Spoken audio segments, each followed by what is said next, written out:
Chapter 14 Secrets in the Shadows. Lunar date 3.1625.5.27. 11 hours and 16 minutes after dayrise. Tears dripped down Abigale's cheeks. She dabbed them away with the tissue in her left hand. Thousands of people were gathered in Huckstriel to mourn the death of Chancellor Natalee Allyn. Of those, only 1,200 were invited to attend the actual funeral service. A private funeral had been held for the family and closest friends a week after Chancellor Allyn's death. This service was a public event for Palmara's elite.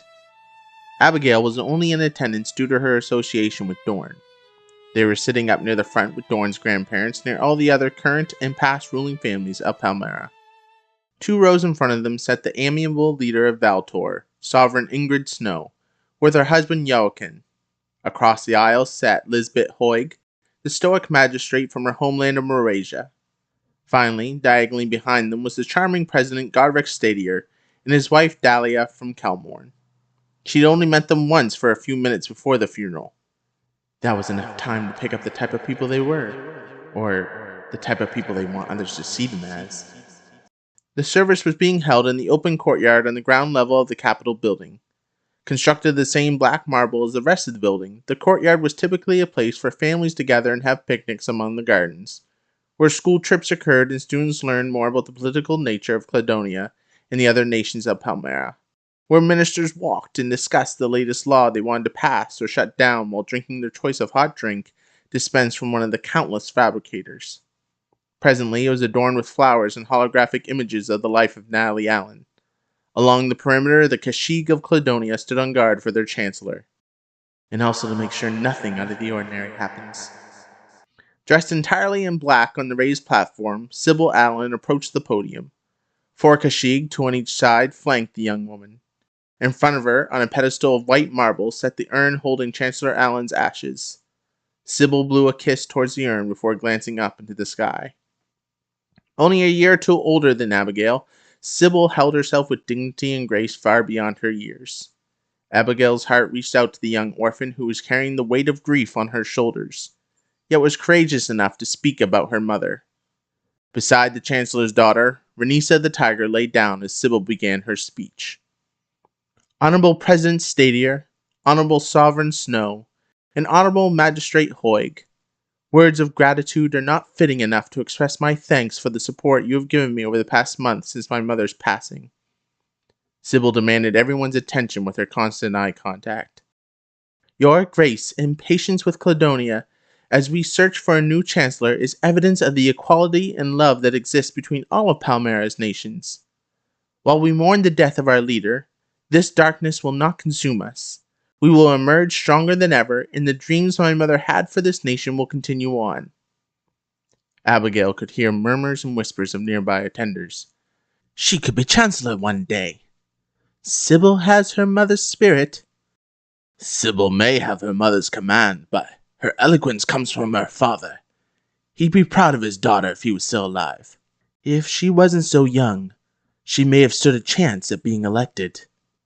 Throughout history, it wasn't rare for a son or daughter to follow in the footsteps of their parents. In fact, if Abigale recalled correctly, Godrik Stadier's father was also president 30 or so years earlier.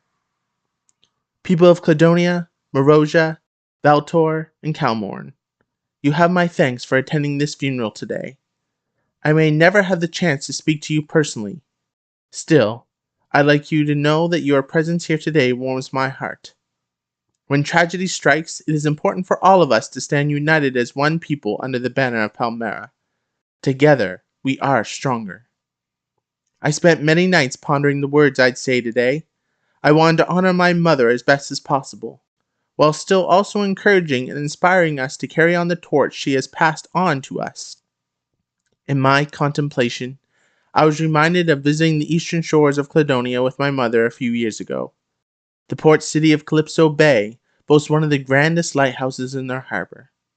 Standing nearly 100 feet above sea level, this lighthouse provides safety for cosmos ships and starjets during rough and foggy weather. Imagine, for a moment with me, standing on the deck of the lighthouse in Calypso Bay. The nexus to the left of Sybil projected a hologram of the lighthouse. The cool sea air brushes against your face as the cresting waves crash against the rocky shore below. The sun is setting on the western horizons as Artema and Luni begin their nightly journey across the black blanket of sky. Stars scintillate against the backdrop of the universe with all of their splendor and beauty. You spot the constellations of the spider, the horse, and the sea turtle. You taste salt on your lips while the clean air invigorates your soul. The beam of light circles the tower, constantly searching for any sign of peril. A storm has arisen out of the chaotic deep. Flashes of lightning spread across the sky as the sea rages down below. Warnings emanate from the lighthouse informing travelers of the impending danger. Despite all of our cosmology, nature favors no one. Yet still the lighthouse remains standing strong. It does not bow to the waves. It does not bend to the lightning. It does not cower from the wind. It is our compass in the darkest of moments when all hope seems lost, and there is no escape. This was my mother. Natalee Allyn was the lighthouse of Cladonia. She did not bow to the stress of political battles. She did not bend in her resolution to win opponents to her side. She did not cower when others stood against her. She was our compass in the dark, and even though she is now gone, we are called to be a lighthouse like she was.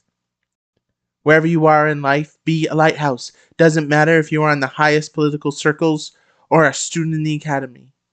Fight against injustice. Stand up for others. Make a better Palmara where all of us stand together as a unified people. And while I pray that it does not come to this, sometimes it may mean fighting a war or two to ensure peace remains. Palador, Crozier, and Wilber Artanik never once fought on the battlefield. Instead, they won their enemies over with their words. However, Wilber still entrusted troops to General Aldacav Rainor when the enemy no longer listened to words and wanted to push for violence. When the war was over, General Aldacav laid down his weapons and retired from battle because peace was restored. My mother fought to maintain the peace of Palmara. There may come a time, though again I pray not in our lifetimes, that we may have to fight a war or two to find the peace on the other side. Regardless of if that happens or not, never stop being a lighthouse. In peaceful times, it stands strong. In the storms, it proves its worth. That is what my mother would want for all of us, for all of Palmara to carry on the dream of Wilber Artanik. Sybil concluded her speech.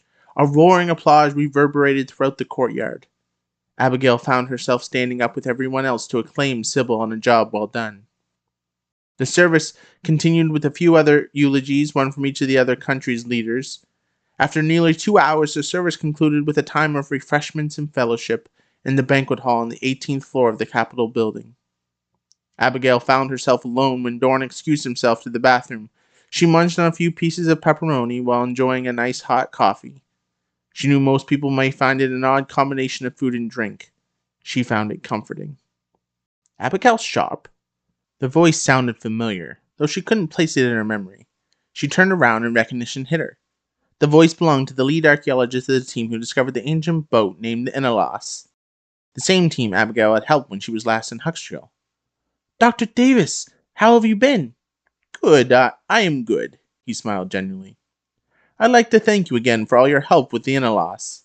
Because of your knowledge of ancient Cladonian customs, like writing journals as poetic devices, we were able to decipher all of the journals. I can't believe I forgot about that detail. Abigale blushed, turning her eyes to avoid contact. Some of her hair shifted down in front of her face. She went to blow her hair out of the way as she normally would, but stopped herself. I don't want to give off the wrong impression. Instead, she gently moved it out of the way with her left hand before responding. Honestly, I'd only recently learned that tidbit of information during my internship. Neil Davis held up his hand as if to wave off her modesty. It doesn't matter when or how you learn the information, retaining it is key. He tapped the side of his head. I have so much knowledge up here that sometimes I wonder how I remember my name.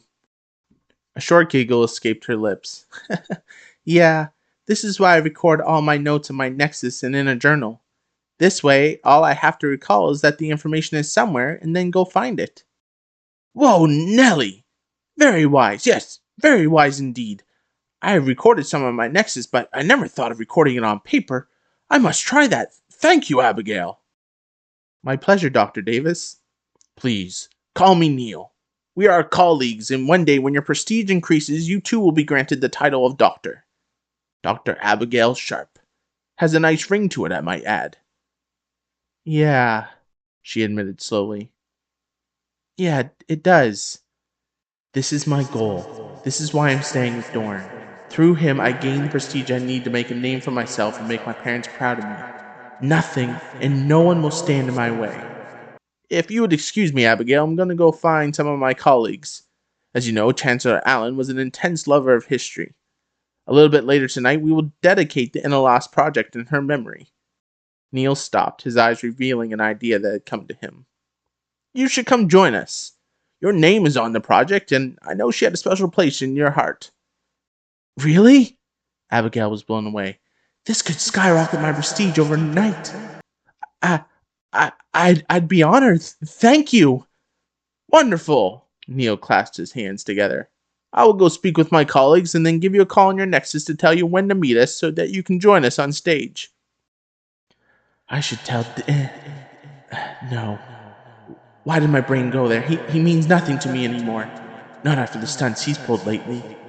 I should tell Dorn, is what I meant. I shall await your call then. Thank you again. She smiled continuously and felt like she could fly. My pleasure, Abigale. I remember what it's like being a young archaeologist and wondering how I'd find my place in this world. Someone took a chance on me and look where I am today. It's time I repay the favor. Neil Davis turned to go. Keep an eye on your Nexus. I will be calling soon. Abigale held up her wrist. Don't worry, I'll be waiting. After Neil disappeared into the crowd, Abigale started searching for Dorn. She wandered over near the closest bathrooms and waited for nearly 5 minutes before realizing he wasn't there. She tried calling him. No answer. Where could he be? Aimlessly, Abigale searched for Dorn. Her hunt led her outside into the cool summer evening. She pulled her red cardigan over her shoulders, and she silently wished she had worn leggings with her black dress. The thinness of the air so high up caused her to slow down her rapid walking pace. People were gathered all around the terrace, which boasted mighty columns of black marble holding up a sky roof for everyone to enjoy the nightly expanse. Though most people were too engaged with their own conversations to even be bothered by the beauty of nature. Abigale let herself rest in peace for a few moments and was even blessed with seeing a shooting star dart across the sky through the constellation of the sword. Upon reaching the terrace's edge, Abigale caught a glimpse of some movement around the nearest corner. Inching closer, she started to hear hushed voices engaged in a serious conversation. At first, she wanted to leave well enough alone and leave the secrets in the shadows, until she heard the familiar tone of Dorn's voice. Intrigued, she positioned herself to be able to see and hear parts of what was being said. Dorn and the other person were standing close together. Even if she hadn't heard his voice, she'd know his square jawline anywhere. Who he was talking to was a mystery. The voice was female, but that was all the information Abigale was able to gather. The figure was garbed with a dark cloak hiding her identity from everyone who wasn't in front of her. Despite trying to listen, Abigale only heard snippets here and there. We can't. No. More. Going. With this, the woman whispered. My grand. Never go. I will. To them, Dorn responded. No! The shadowy figure raised her voice. Now is time. We patient. When not before. You I trust. I'll give when you alone. Without the missing words, the whole conversation sounded like gibberish. Abigale watched as the cloaked figure handed something to Dorn. Dorn didn't speak, merely nodded. He slipped the item inside of his jacket, and then the two embraced. While in each other's arms, Dorn lowered his face into the hood and kissed whoever was hiding their identity. Abigale felt a twinge of jealousy in her heart. At first she suspected this meeting was of some importance. Instead, it was merely another one of Dorn's flings and games. Anger boiled inside of her body. How do people live like this? Why is this our current reality? This is not the world Wilber Artanik dreamt of for Palmara. I can't keep doing this. I just can't. The cloaked person pulled away and disappeared into the night. Dorn remained standing there. Abigale chose that moment to strike. Are you serious, Dorn? Today is a funeral. A funeral! Her voice was rising with each new word she spoke. Have you no decency? Dorn, shocked by her appearance, held up his hands in defense. No, Abigale, this isn't what you think. Right. When did you become all high and noble? I know what I saw, Dorn. Don't be so dramatic, Abigale. He rolled his eyes. Dramatic? I am not the one who couldn't keep their hands to themselves. One of your friends lost their mother, and instead of having an ounce of sympathy in your heart, you're off sneaking around with some other woman. Like I said, this isn't... No. Abigale held up her hands. I am done. No more. I can't deal with you anymore, Dorn Bloske. We are over. For good this time. I won't come crawling back to you because of your prestige, and I won't let you try and convince me to take you back because your grandparents want someone who's good for your image, to garner support among the common folk of Morosia. All of my life, I've always been the pawn, being moved wherever someone else desires. No more. No more! Abigale realized their argument was drawing attention. Embarrassed, she ran towards a secluded area of the terrace and caught her breath. She leaned over the railing, not sure if she wanted to scream or throw up. Is this the life I am meant to have? Stuck in the chase for prestige? Her voice was little more than a whisper. Lost in her thoughts, she didn't even know who she was speaking to. I feel like I have nothing left in this life. Is there anyone out there who can rescue me from this prison? Someone who can show me what I'm supposed to do? There has to be more to this life than prestige. There has to be. She raised her head to the sky and elevated her voice. Are you even out there? She realized she was reaching out to Arnion. Why? She had no idea. If you are real, if you truly exist, just tell me. I'll turn my back on prestige and everything Palmara has to offer if you are truly real, but I need to know. You need to show me. The only answer in the night air was the hustle of the city life below. What did I expect? A lightning bolt from the sky? Her nexus began to ring and she glanced down to see who was calling. It was Dorn. She ignored the call. A few seconds later, her nexus chimed again. This time, she answered without looking. I don't want to talk to you right now. Goodbye! But Abigale! Without ending the call, she removed the nexus from her wrist and hurled it out into the cityscape below. It took a few minutes before the realization hit her. That wasn't Dorn's voice. It was Dr. Davis. Abigale fell to her knees and started to sob uncontrollably. Her life was truly ruined. Thank you for listening to my book, Palmara, A Dying Breed. I'd love to hear your feedback. What do you like? What do you think needs some work?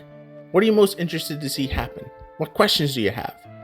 At the end of every chapter, I'll have these slides that show how time works in Palmara, plus the different sayings and terms to help you engage with the world. As well, the characters who appear in each chapter will be found in the video description. Be sure to check it out. And if you're enjoying this and enjoy other stories, please make sure to like, comment, share, and subscribe. You can always join the Discord with the link in the description as well. Until next time, Hine Akmatov, which means how pleasant it is for humanity to dwell in harmony with one another. Take care.